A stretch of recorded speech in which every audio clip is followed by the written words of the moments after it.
8 стран НАТО объединяются против России. В Кремле заявляют о готовности к переговорам с США, а в Казахстане говорят о 6,5 миллиардах долларов, потраченных населением в интернете. В эфире «Нехта» самые важные и интересные новости к этому часу. Грандиозный скандал в Украине. ПВО переводят в пехоту, а Зеленский резко отвечает Западу на призывы снизить мобилизационный возраст. Озвучим детали.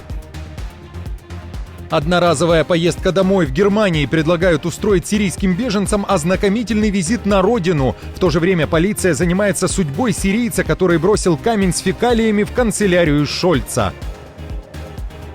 Москва готова к переговорам только с США и ждет прихода Трампа в Белый дом. Какие требования озвучил Лавров за неделю до инаугурации республиканца? Друзья, всем доброе утро. Буду рад вашему лайку, подписке и репосту. Вы прекрасно знаете, что для нас это очень важно. Оставляйте также свои комментарии. И спасибо вам за обратную связь. Об актуальных и важных событиях прямо сейчас начинаем. В Украине на фоне угроз со стороны России, которая обещает наносить ответные удары и дальше атаковать страну ракетами и дронами, скандал. Украинских бойцов частей ПВО переводят в пехоту. О такой проблеме ранее уже писала народный депутат Марьяна Безуглая, известная своей критикой власти и военного командования страны. Она же являлась инициатором и других политических склок в стране. Сейчас она вновь пишет, что главком ВСУ Сырский дал распоряжение направлять в пехоту техников, механиков и других специалистов ПВО. Інформацію підтвердив і другий депутат України Олексій Гончаренко. Думаю, до багатьох, хто з вас звертаються військові, мова йде про повітряні сили в першу чергу, мова йде про пілотів, механіків, яких сьогодні прийшла фактично команда з Генштабу переводити їх в піхоту. Те саме відбувається зі зв'язківцями, те саме відбувається з саперами, це саме відбувається з логістикою. Друзі, це колосальний виклик. Люди, офіцери, які проходили навчання, роками навчалися, вплоть до тих, які обслуговують ті самі F-16, за якими з вами билися роками на міжнародній арені всі разом. Сьогодні це все відправляють в пехоту. Военные противовоздушной обороны также записали видеообращения, в которых просят обратить внимание на проблему, которая может привести к краху воздушных сил. Говорят, что технический состав фактически уничтожается, а это, в свою очередь, приведет к тому, что авиация Украины не сможет функционировать. В Генштабе подтвердили информацию. Некоторые категории личного состава действительно переводятся в сухопутные и десантно-штурмовые войска, но заявили, что остро дефицитных специалистов инженерно-авиационной службы воздушных сил, обслуживающих самолеты, в пехоту переводить не планировалось и не планируется. В то же время Зеленский сделал заявление, а по сути дал ответ западным партнерам, которые уверены, что Украине рано или поздно придется снизить мобилизационный возраст до 18 лет. Украинский президент намекнул, что прежде всего надо укомплектовать те бригады, которые уже существуют, а не гнать на фронт молодых. Коли ми кажемо про збільшення кількості наших людей, ще збільшити, ми повинні розуміти, що це, по-перше, немає на сьогодні відповідного укомплектування бригад. Ми повинні укомплектувати свої бригади відповідною технікою. Всі ці запити є у наших партнерів. Я думаю, що це найголовніше, що все ж таки людина повинна бути захищена. Людина повинна бути не просто захищена, а повинна мати відповідну зброю, відповідні знання. І мені здається, цим партнери повинні насичувати українську армію передусім. 8 стран НАТО готовы ударить по России, объединяются против Москвы. О решительном ответе на диверсии в Балтийском море заявили лидеры Финляндии, Эстонии, Дании, Германии, Латвии, Литвы, Польши и Швеции. В НАТО также заявили о том, что в Балтийском море будут патрулировать корабли, а в воздушном пространстве самолеты. Реакция на действия Москвы, в частности на попытки повреждения кабелей, которые проложены по дну моря, будет молниеносной. Капитаны судов должны понимать, что потенциальные угрозы нашей инфраструктуре повлекут за собой последствия, включая возможную высадку на борт, задержание и арест. И хотя такие функции правоохранительных органов лежат на национальных властях, мы достигаем наилучших результатов, когда усилия НАТО по обнаружению угроз и сдерживанию агрессии дополняют национальные усилия по соблюдению закона. Новая миссия НАТО называется «Балтийский часовой». На военных Североатлантического альянса возложена ответственность за мониторинг ситуации в регионе и сдерживание потенциальных недружественных действий. Напомню, что в НАТО пошли на такой шаг из-за инцидентов с повреждением подводной инфраструктуры Европы в Балтийском море. В Европе заявляли, что за подобными инцидентами стоит Россия. Путин будет готов встретиться с Трампом после инаугурации избранного президента. Об этом заявил глава МИД РФ Лавров. Он также говорит, что Россия, внимание, готова обсуждать гарантии безопасности для Украины, которую он унизительно называет частью страны, которая еще себя никак не определила. Ставит условия Лавров и Западу. Оно созвучно с тем, о чем совсем недавно писала западная пресса. Москва хочет, чтобы НАТО отступила с некоторых своих позиций на восточном фланге альянса. Для РФ это, соответственно, западные границы. Здесь два аспекта. Во-первых, конечно же, угрозы на западном фланге, на наших западных границах должны быть ликвидированы, как одна из главных первых причин.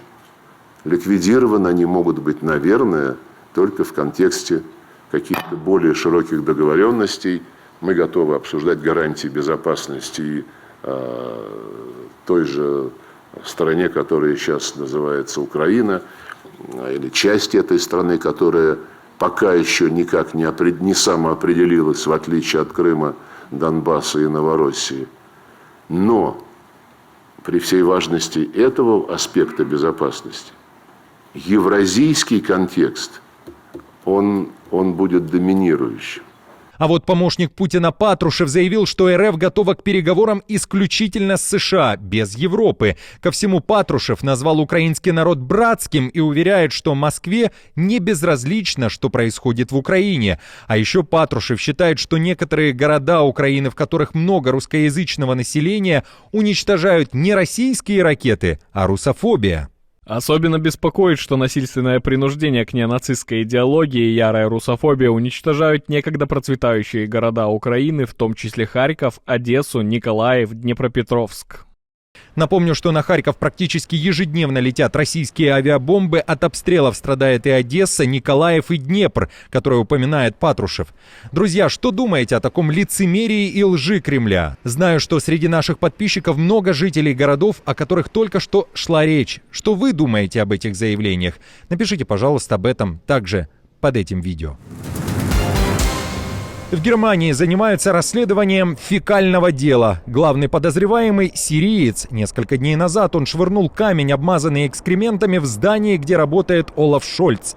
Причиной такого необычного нападения на канцелярию Германии, по предварительным данным, является ненависть к Израилю. Об этом сообщает Bild. Издание пишет, что фекальная атака произошла буквально спустя 2 дня после того, как тот же человек атаковал Министерство внутренних дел Германии. Известно, что сириец уже нарушал закон и даже привлекался к ответственности и находился в розыске по запросу прокуратур Кёльна и Оснабрюка, а также по постановлению суда в Мангейме. Немецкая пресса пишет, что мужчина находится в Германии с 2015 года и получил статус беженца. Германия планирует наградить сирийских беженцев одной ознакомительной поездкой на их родину. Это не принудительная поездка, а по желанию, но главная особенность – сирийцы не потеряют свой статус беженца, если покинут пределы Германии и съездят туда и обратно. Сейчас же подобный статус защиты теряется, если сириец уезжает. Федеральное правительство хочет, чтобы вынужденные переселенцы с Ближнего Востока могли посетить свою страну и посмотреть, что там изменилось после падения режима Асада, и хотят ли вернуться к себе на родину. В Германии такие действия называют прагматическим путем, ведь выдворять принудительно не в стиле Евросоюза. Добровольное возвращение в Сирию будет возможным только тогда, когда люди смогут воочию увидеть, стоят ли их дома, живы ли члены семьи, с которыми они, возможно, не имели контакта в течение длительного времени, и действительно ли они в безопасности на родине. Согласно докладу Федерального статистического ведомства ФРГ, на конец 2024 года в Германии проживало более 1 миллиона 300 тысяч сирийцев.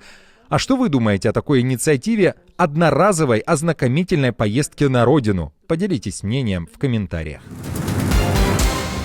Более 6,5 миллиардов долларов, либо же более 3 триллионов тенге потратили казахстанцы на онлайн-покупки.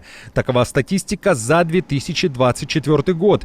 В Астане заявили, что электронная торговля является драйвером экономического роста. Благодаря этой отрасли появилось более 300 тысяч рабочих мест, а рост производительности труда составил более 30% по отношению к традиционным магазинным и рыночным продажам, говорится в заявлении правительства.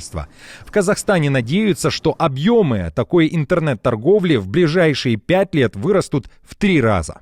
Существенную долю нашего рынка занимают зарубежные интернет-площадки. Мы можем их эффективно использовать для наращивания экспорта отечественных товаров. С другой стороны, возникают вопросы с защитой прав потребителей, интеллектуальной собственности и персональных данных наших граждан. Уровень качества товаров на маркетплейсах также вызывает вопросы. Не только иностранные площадки, но и отечественные маркетплейсы не гарантируют качество.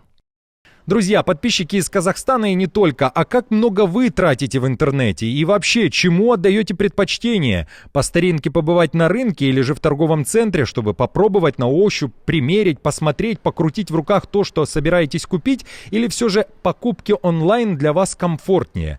Напишите свое мнение в комментариях. И, кстати, отмечу, что власти Казахстана ограничили срок действия платежных карт для нерезидентов республики всего 1 годом. Уверяют, что это одна из мер, которая принята для минимизации рисков использования банковских услуг в сфере незаконного оборота наркотиков и цифровых активов. В Польше 26 января пройдет презентация нового паспорта Беларуси. На сайте главы Объединенного переходного кабинета Беларуси Светланы Тихановской говорится, что представители Демсил Республики уже получили образцы от паспортного сервиса, и эти образцы были отправлены во все европейские страны для ознакомления. Кроме того, новый документ вызывает большой интерес у иностранных политиков. У Тихановской уточняет, что белорусский паспортный центр будет отвечать за сохранность данных белорусов, которые захотят получить новый документ. Гражданам республики, которые проживают за рубежом, такой паспорт обойдется в 97 евро. Это минимальная сумма, необходимая для производства документов, верификации, печати, аренды оборудования, хранения данных и работы Центра приема документов.